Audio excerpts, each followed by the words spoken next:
day, Brutal Planet listeners. This is Eric Peterson, quarantining from Salt Lake City today. And I have the distinct honor today to be joined by Cam Byrd from the band Veio. How are you doing today, Cam? I'm doing good. Just kind of doing the same thing from quarantine as you are and everybody else right now. So trying to hang in there. Where are you quarantining from? We are in Portland, Oregon. Oh, so nice. As far as the whole western half of the country goes, you and I are kind of neighbors. Yes.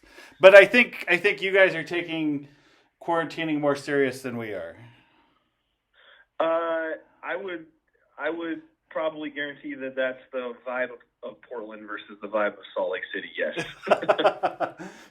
Because we have that we want to get back to business thing going, and so we're having a second little spike of things, I should say. Yeah, unfortunately, I kind of feel like more people in Portland would feel that way too.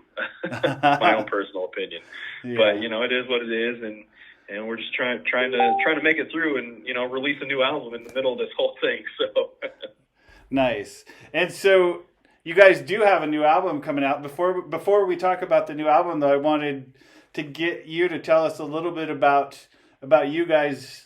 And your influences and how you guys got started out and all that kind of stuff. Just a brief. I mean, it doesn't have to be long, but I just want people to understand what you guys are about and where you came from.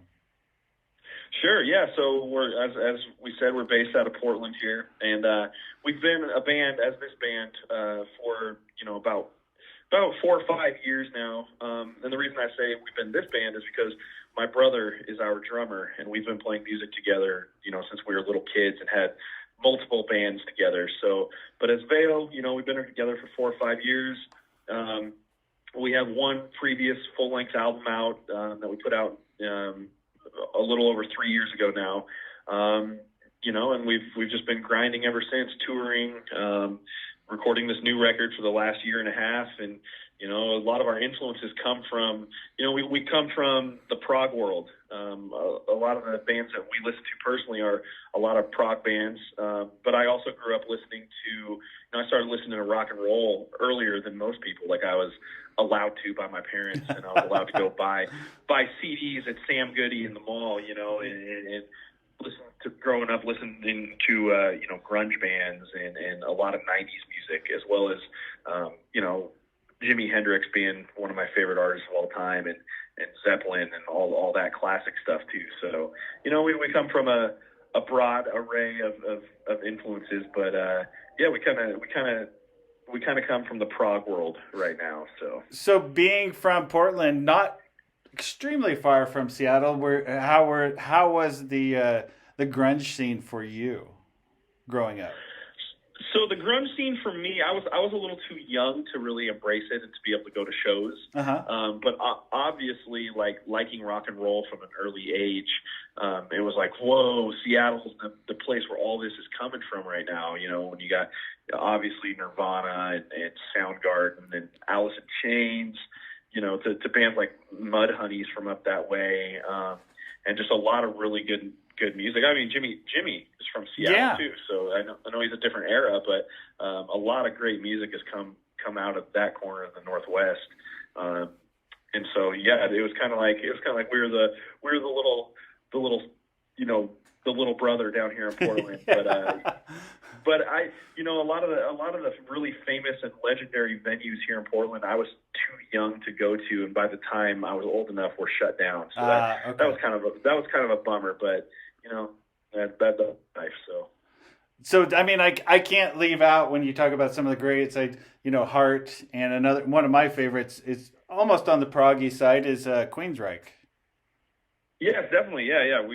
We've met the Queensryche dudes before. They're cool dudes here from the Northwest as well. And so, there's been a lot of good music come out of this area, as there is everywhere. But that's kind of our stamp up here in this corner of the country. So you guys have a new album coming out on the 19th. Tell us a little bit about the album. Yes, our new record Vitruvian is out on Friday the 19th. And like I mentioned, we've been recording it over the last year and a half. Wow. It was a long process for us that we wrote and recorded the songs in sort of different batches. But we're really happy with the way it turned out. We wanted to record a full album not just like an EP or singles. And so we recorded, we wrote and recorded songs that were cohesive with one another, but also had kind of an ebb and flow of what classic, what is known as like a classic album as Okay. well. Yeah, so we're happy with the way it turned out, and we hope all the listeners out there are too. Well, I mean, I've been listening to it, and I caught the first single. I mean, the first single was released last September, right? Yes, yeah. Flare Defiance went out last fall, and it's we charted on national radio. We're continuing to climb the numbers on that song, and so that's been out for quite a while, even though we're just now releasing the album. So, well, I mean, and if people haven't seen it, they need to go check out the video, because the video itself is in my opinion a very, very cool video. Explain to our listeners a little bit about the video, because I probably won't do it justice. You will do it justice. Sure. Yeah. Thank you for your compliments. So our videos, we like to do, have storylines and have some meaning within them, rather than just, it's funny I say that, because we just put a new video out for our second single called Crux, and it's just a performance video. So let me start this over. The video for Flare Defiance is a storyline, basically like good versus bad, good versus evil.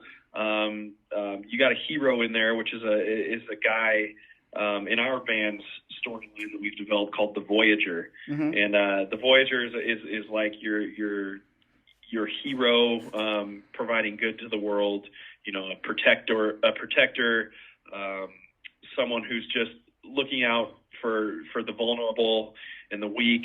And so when you see the video for Flare Defiance, I think you'll be able to kind of interpret what we're trying to do with our wolf heads on, chasing the girl who's actually Chris's wife, our bass player's wife, chasing her down, and then you see the Voyager come in and protect her throughout the video. And our guys with our video guys, Steven and Chris, their company's called Totally Serious Productions. I'm totally serious about that. They're called Totally Serious Productions. They do a great job for us. They do all of our videos, and it turned out well, I think. Well, I mean, the cool thing about it for me was when I watched it, the video seemed to have almost an inward look to oneself a little bit, in that I felt like it was a little bit about conquering demons and that kind of stuff too, rather than, just a hero-based thing. It looked like, to me, it was like a conquering your own demons kind of a thing. Very, and that's kind of part of the whole theme of the Voyager as well. The Voyager being the character. Again. Yeah. Is that it's very there's not really a solid definition for who he is or what he is. We kind of go with he's in and out as like an ethical compass for people, a moral compass. He's at the same time a pseudo time traveler, can stop time, as you see in that video, and especially in the first video we ever did as this band, a song called Structures.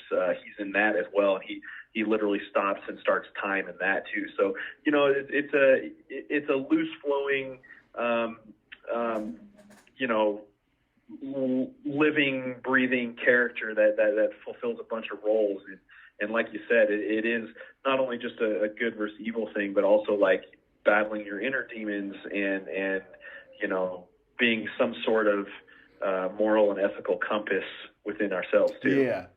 Well, then you talk about Crux, which to me, I mean, it is a performance video, but I will say the performance in the video is amazing, in that if you have any feelings of vertigo or anything, don't watch the video, because it'll just spin you all over the place.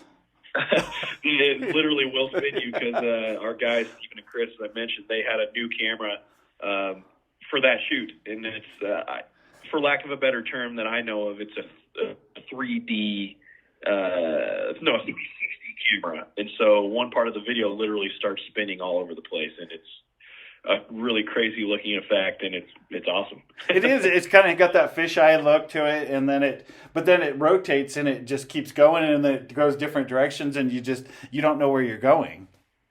Yes, exactly. It's pretty crazy looking. So You guys, if you haven't heard it, you have to go check it out. And the song itself is a really heavy song. I like the song. I mean, the Flare of Defiance is a good song too, but it has a more harmonic sound to it, where Crux to me is a more grungier, heavier sound. Yeah, definitely is. Crux is kind of a funny story because, yes, it is, like, we consider it more of just kind of like one of the more straightforward rock and roll songs on the record, if you want to call it that. Yeah. And it was not going to be a single for us.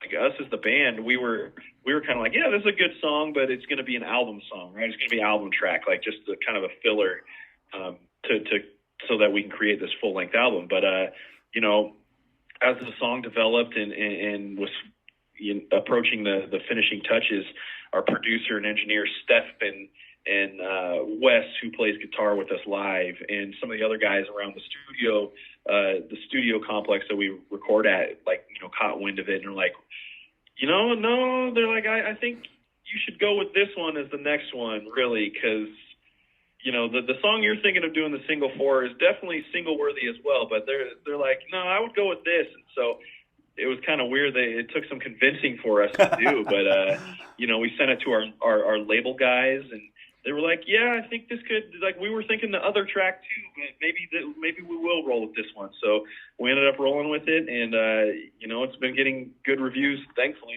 ever since. So we're happy with it, and appreciate the positive feedback too. Well, the interesting thing when you say that is as an artist, I mean, I'm a visual artist. I do a lot of photography, and you're probably the same way with your music. You have songs that you really are attached to and you think are really good, and they are really good.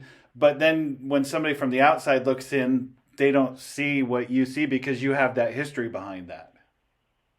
Yeah, definitely. It's always a thing. Like you said, you can relate with your photography and everything too. It's like, yeah, some people might just, you think what your best work is, you get in your own head, and you've been, you know, almost obsessing over it for however long of time, you know, and then somebody else comes in and is like, oh yeah, that's cool, but I really like this one. And then you got a second person say, yeah, that thing you were thinking is cool, but I gotta agree with the first guy. I like this other one, you know, and then you got to really kind of like break your own ego and pride about it. Be like, okay, if that's what they're going to like, that's what they're going to like. So let's roll with it. Exactly. And it's interesting because you might have a story behind it, or you might have some special meaning behind it. Like for me, it's like how I went into the wild and I waited for this moment to happen, and I just happened to catch this moment on a camera, and I thought it was the coolest thing ever. But somebody else likes to see something that I just happened to shoot just randomly while I was walking down the street. Definitely, which is like, I mean, so crazy. Well, I mean, just to let you know, sometimes you photographers are absolutely insane because you'll sit there for how many hours and snap like, you know, 40,000 photos just to get the one. Exactly. And that's me. That's me. Yeah. So are there any other tracks on the album that have a particular special meaning to you? I mean, I've got my more favorite tracks personally, but the entire album I wrote lyrically as a theme, as almost in a way a concept album. So yeah, each song does mean something to me personally because I wrote the lyrics in a theme of just like basic themes of themes and experiences of being a human being and the human experience and the human condition. So it's like there's emotions and feelings and thoughts on the record that everybody can relate to, just because it's stuff that we all go through. Oh yeah, of course. So when was the last time you guys actually played live? We played, our last show was on February 22nd at the Knitting Factory in Spokane, Washington. Okay. So, and yeah, it was a one-off, just radio sponsored show. Locally to Spokane. We played with Dead, who headlined that show, who's a nationally known band. And yeah, we rolled up there for a weekend show, and pretty soon after that, everything shut down. So have you that once the single, were you the Flare of Defiance? Were you able to play that one live, or have you ever played any of your new songs live? We played a few of them live. Actually, we've played two of them live. The first two tracks, Flare of Defiance, and the following track, Ascendancy, live a handful of times. And then that night, actually, we were supposed to add another one or two songs from the record. I mean, we were fully prepared to play them live. Like we rehearsed them.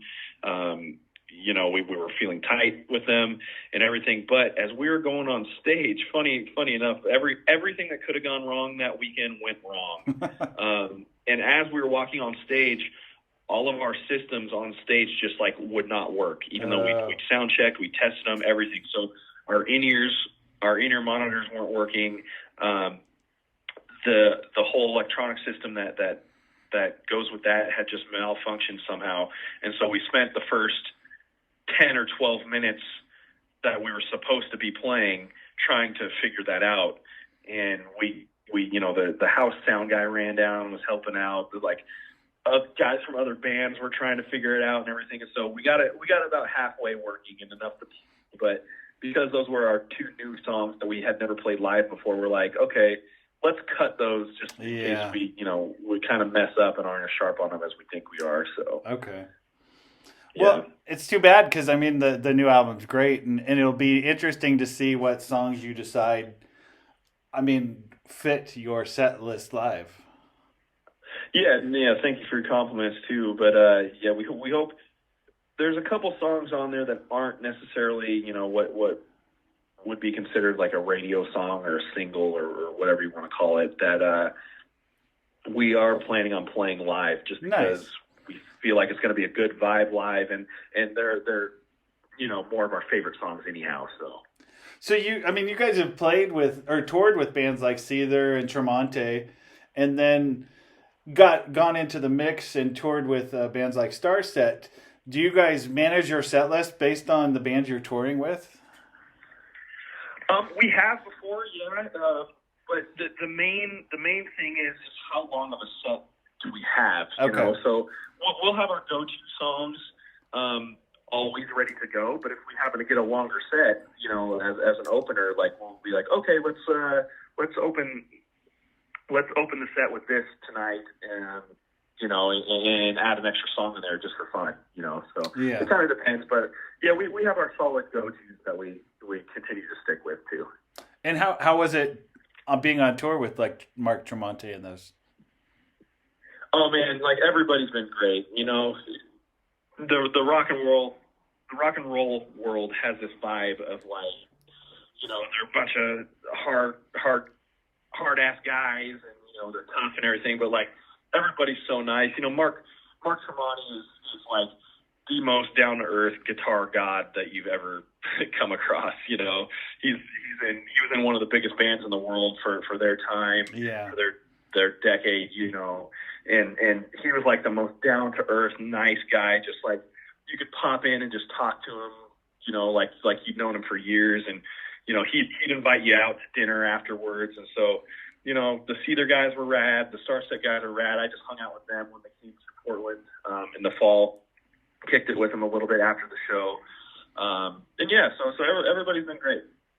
So my other question for you is, I interviewed Mark Tremonte, and he talked about opening for Iron Maiden in Europe and having to be on your A game when you open for a band like that, because fans are there to see Iron Maiden, and if you don't bring it, you're done for.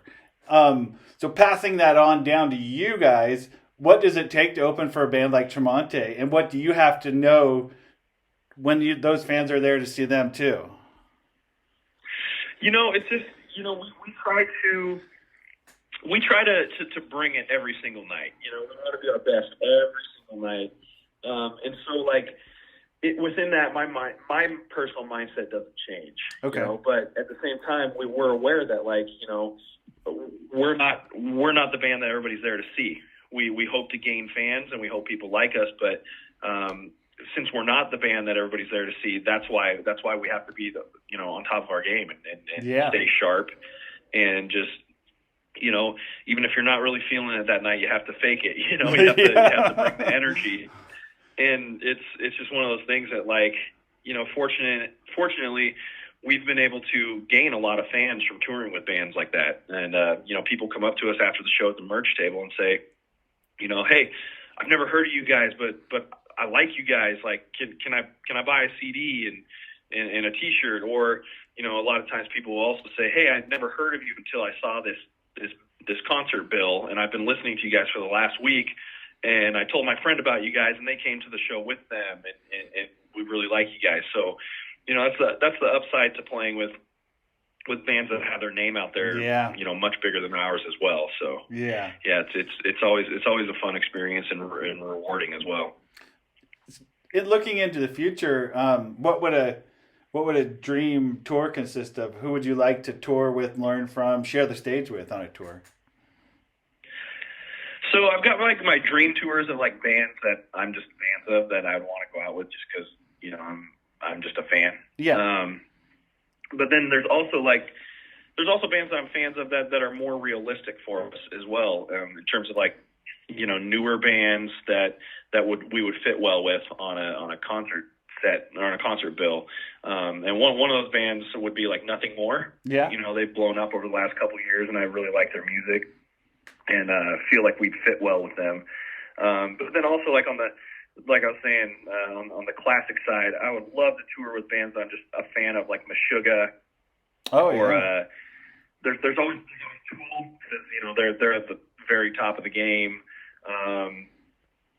You know, touring with Starset was great. We've actually done that because they're a band that's been up over the last several years as well. So. Mm-hmm. For me, it's kind of like, who do I want to go out with that I'd fit well with? Yeah. Who would I go out with that I'm just going to fanboy every single night and watch the set? And watch the CNC side of the stage every single night. Yeah, so, yeah. There's two trains of thought for me within that question. So my last question for you is one of my favorite questions I've had since all the shit hit the fan and everything. Tell me a song by you guys that by content or by title best describes the state of the world right now. Ooh, that's a good question. That's a really good question.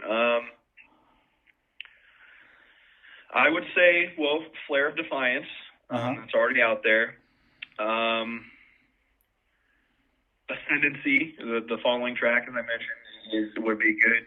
A good state of affairs right now. And then let me add one more to that. Let me think here. I would say a song that is unreleased until this Friday is a song called Pariahs. It's the second to last song on the album, and that song really lyrically and theme-wise has a lot to do with what's going on with the world right now, too. Nice. I mean, I obviously wrote it and recorded it before all this stuff went down, but it just kind of translates into what's going on in the world right now very well. So Pariahs. Nice. That's a good answer. I'll have to go listen to that song because I have not heard that one yet. So. Yeah, that was the one that we thought was going to be the next single, but we went with Crux instead. So. Oh, okay. All right. Yeah. Well, Kim, it was great talking to you, and like I said, you guys are on your way up, and that's great because that's where people like you guys should be, is on your way up. And the new album. Thank you. The new album hits the streets, as we would say, on June 19th, which is this Friday. So, yes. Yep. Vitruvian out this Friday, and we're real excited about it. So everybody go pick that up and go see when the shows start up. Make sure you guys go see these guys live. Yes, we hope to be out there soon. As soon as we can, we're getting out there to play some shows and have fun again. Yeah. Well, thanks, Cam. I appreciate it, and I hope I didn't make you late for your next interview. No, you were the last one. There were only two today, and you were the last one, and it's been fun. I appreciate you having me. Yeah, it's great having you, and I'll try to get this up in the next day or so, and we'll just get it out there to the world. Cool, and hopefully we'll see you next time we roll through Salt Lake. Yes, for sure. Thank you. Awesome. Right on. Thanks, Eric. We'll talk to you soon.